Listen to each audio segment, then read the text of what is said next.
Hi, I'm Peter Russell, and all my life I've been fascinated by science and the discoveries it's making about the world. But the one thing that science hasn't been able to explain is the very fact that we are conscious, that we each have an inner world of experience.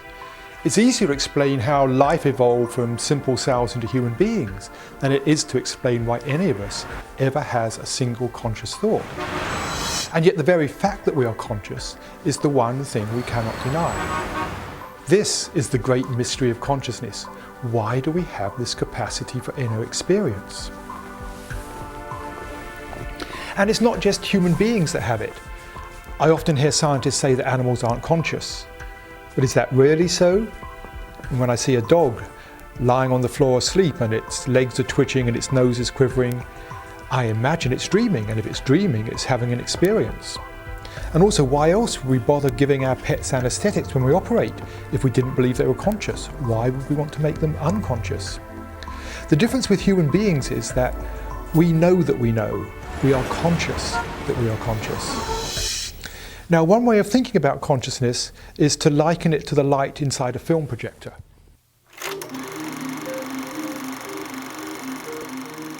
At the heart of the projector is a source of white light, and the light shines through the film and takes on the colours and forms of the film, and then an image appears on the screen.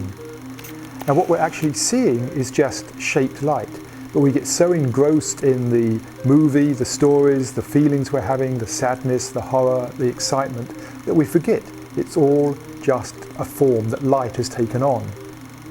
A similar process happens in the mind. All I ever actually experience are the images appearing in my consciousness. But it doesn't seem that way. When I see a tree, it looks as if I'm seeing the tree directly. But science tells me something completely different is happening. Light enters the eye, where it's absorbed by the retina and it triggers electrical impulses, which travel down nerve fibers to the brain. The brain then analyzes the data, and from that creates its own picture of the world. I then have the experience of seeing a tree. What I'm actually seeing is not the tree itself, but the image of the tree that appears in my mind. And this is true of everything I experience. Every sound, colour, sensation, taste, smell, memory, thought. They're all just images appearing in my mind. It's all forms that consciousness is taking on.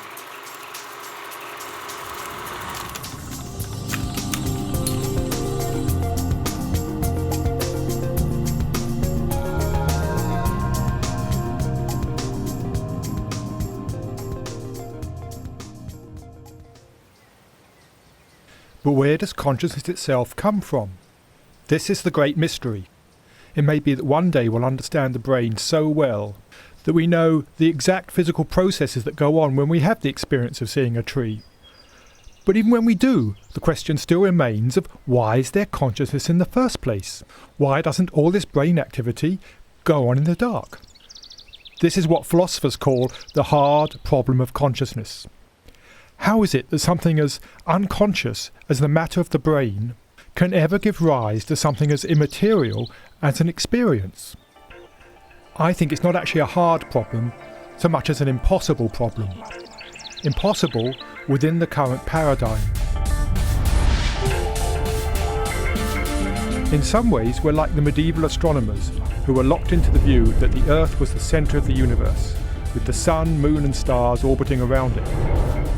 But there was a problem with this view. The planets did not move smoothly through the sky. They wandered back and forth amongst the other stars. The medieval astronomers tried to explain the peculiar movement of the planets with increasingly complex systems of orbits, but nothing seemed to work. When Copernicus came along and suggested the Earth might be spinning around the Sun, no one took him seriously. And when Galileo found evidence to support Copernicus, the bishops refused to look through his telescope, knowing it could not be true.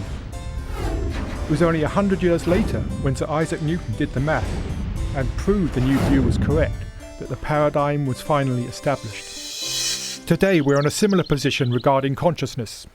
We are locked into the view that consciousness itself is somehow created by the brain, And people have tried various ways to explain this. Some think it's to do with the processing over the brain as a whole, some think it's to do with quantum effects inside nerve cells. But try as they may, no one has succeeded in explaining how any purely material process could ever give rise to an experience in the mind. We're rather like the medieval astronomers who never questioned their basic assumption. And what is our basic assumption today? It is that matter is not conscious, that matter is totally devoid of the capacity for experience.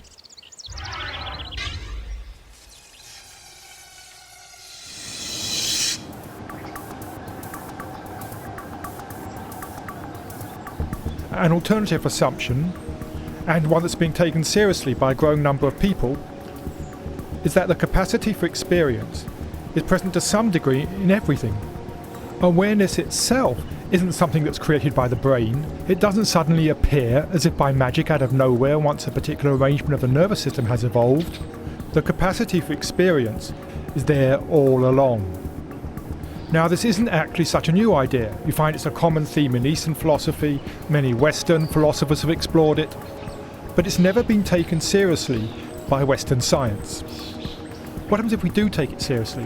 It turns out it doesn't really change anything in science. Mathematics is still the same, the laws of physics all hold true, chemistry, biology, everything we've discovered there's the same. What it changes is our view of ourselves and our place in the cosmos. It puts consciousness right back at the centre of things. In this view, consciousness is not limited to creatures with nervous systems. Even a simple bacterium has a faint glimmer of awareness. Nothing like the rich experience we know, nothing like a thought or a feeling, perhaps just the faintest sense of warmth or light. If numbers could be put to it, maybe a billionth of human consciousness, but not nothing at all. As life became more complex, also its experience of the world became more complex. When it developed sensory systems, it was able to take in more information from the world. And then later, as it developed nervous systems, it was able to process that information and get a better picture of the world around. So the image that appeared in consciousness got richer and more detailed.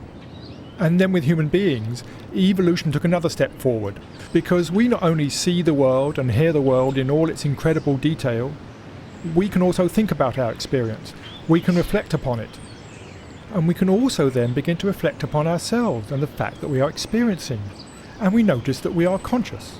We become conscious of consciousness itself. And this is the next great step that we've made. We have made the step into self-awareness.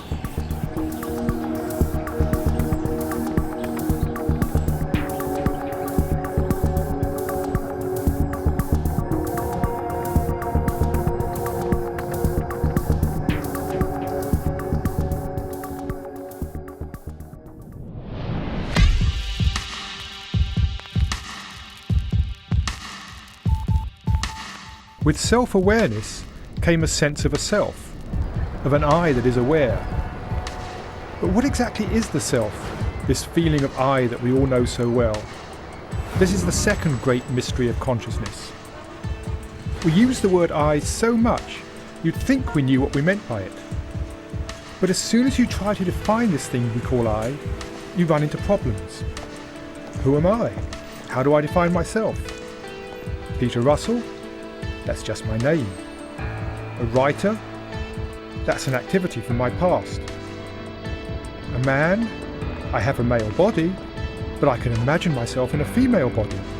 I might have different perceptions, feelings and values, but the I that has them would be the same. It's that same sense of I that has been there all my life. What is this I that is always there?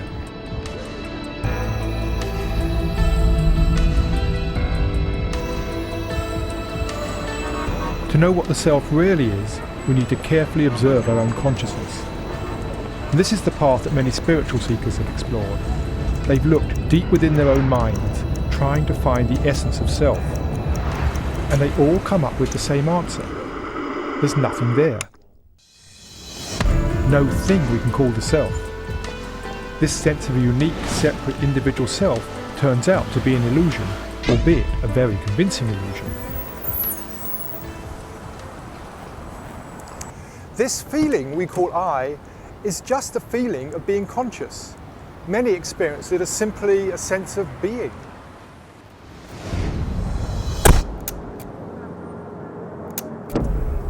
But because we don't normally recognize that what we are is this inner quality of being, we keep looking for something we can call the self. And so we dress ourselves up in all these psychological clothes, things like the roles we play in life, the way people see us, the things we do, our personality, our character. But these are all images of the self. They're not the self in its true essence. It's almost like the opposite to the emperor having no clothes. In this case, there's lots of clothes, but no emperor underneath. If we imagine ourselves to be the various ideas we have of the self, then our sense of identity is always at the mercy of events in the world. If our circumstances change, if our roles change, if the way people see us changes, then our very sense of identity can be threatened. And as a result of this, we spend a lot of time and energy trying to fend off threats to our identity, trying to bolster our self-image, buying things we don't really need, trying to be someone.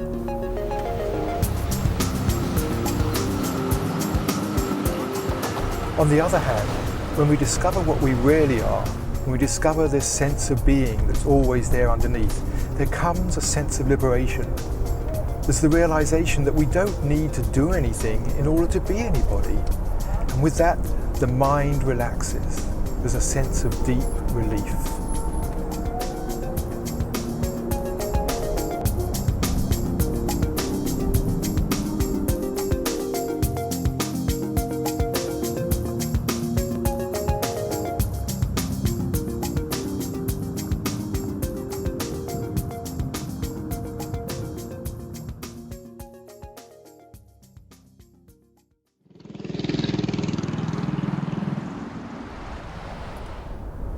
Underlying everything we do in life, everything we're looking for, everything we're chasing, there's one common desire, one universal purpose, and that is we want to feel better. We want to feel more satisfied, more fulfilled, more at ease. None of us wants to be in pain or suffering. We want to avoid that if we can. We all want to feel happier, have more joy in life. What this ultimately means is that what we're really looking for is not things so much as a better state of mind, a more satisfying state of consciousness. This is the mind's bottom line. As the Dalai Lama put it, in the final analysis, the hope of every person is simply peace of mind. There's nothing wrong with this. It's completely natural. Where we go wrong is in the ways we go about finding peace of mind. Welcome to Beverly Hills, you have arrived. So we chase after wealth, possession, fashion and fame, in the hope that if we just got enough, we'd finally be happy. Now sometimes we do find what we're looking for, and we do feel happy again. But it's not a happiness which lasts. So we start looking for something else to make us feel better. Many of us spend our whole lives just looking. Yet the truth is, it isn't having the right things or experiences that makes us happy. When we examine our minds closely, we find the very opposite. When we think there's something missing, something we need in order to be happy, we create for ourselves a feeling of discontent. This I often think is the sad joke about human beings. We're so busy worrying about whether or not we're going to be at peace in the future, we never allow ourselves to be at peace in the present moment.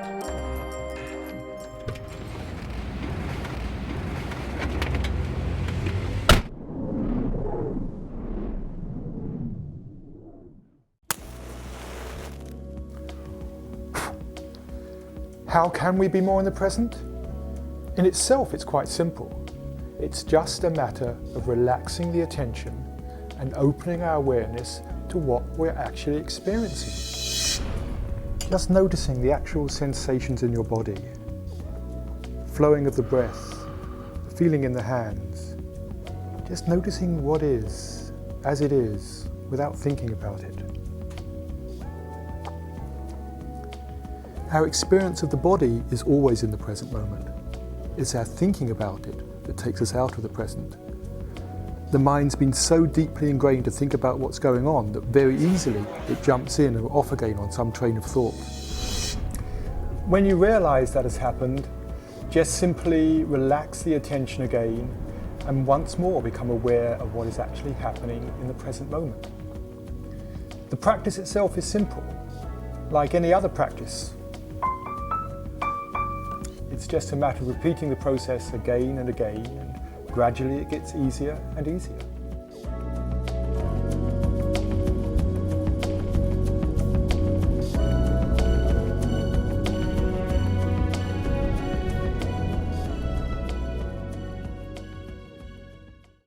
The world's spiritual traditions appear on the surface to be very different. They have different views on the origin of life, or our place in the universe, or what happens to us when we die. Some believe in a supreme being. Some believe in many deities. Others don't talk of God at all. But they do have some common underlying themes. They all see that we get caught in attitudes and beliefs that don't serve us well, that lead us to behave in ways that are harmful to others, and often not even in our own best interests. Each spiritual tradition seeks in its own way, some through prayer, meditation or devotion, to open to the inner world of the mind, the world of the spirit. They want to liberate our souls, to free our minds from self-centered attitudes and materialist attachments. They are urging us to discover who and what we really are. In one way or another, they are talking about a shift in consciousness. Consider what happens when we find ourselves stuck in a traffic jam. A traffic jam only has the power to stop the traffic. It does not inject adrenaline into your bloodstream. If you're feeling upset, it's because the voice in your head is telling you that you're going to be late, and if you're late, bad things may happen, you may miss the meeting, you may be late home. It's this that's making you upset. The fear that you will not be happy sometime in the future.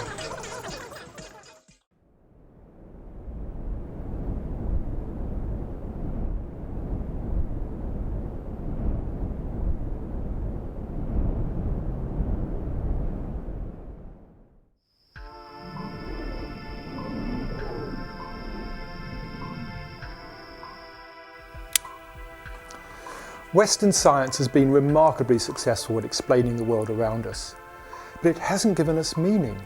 The world it describes is a dry, material world without any real purpose. And science has also given us an abundance of technologies which we've used to satisfy many of our needs and desires. But again, it hasn't given us values. It doesn't tell us the best way to use this incredible knowledge and power. It also hasn't really helped us develop inwardly. If anything, it's reinforced our sense of self-centeredness. We're probably more full of ourselves today than we've ever been. I think what we need today is an integration of our scientific understanding of the world with the wisdom that's held in the world's spiritual traditions. The origins of consciousness may remain a mystery, but how to awaken our consciousness, how to free ourselves from misguided attitudes and values, to discover who and what we really are, that is not a mystery. That's something that's been explored by spiritual teachers from around the world, people who've gone deep within their own minds and discovered the true nature of consciousness, and from that, how to live with joy and love in their hearts. And that's what we need today. We need to rediscover that wisdom for ourselves.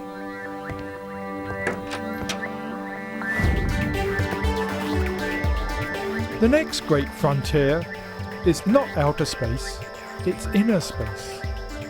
Research into the nature of consciousness itself. The one thing we all know for sure, and the one thing we've not yet explored.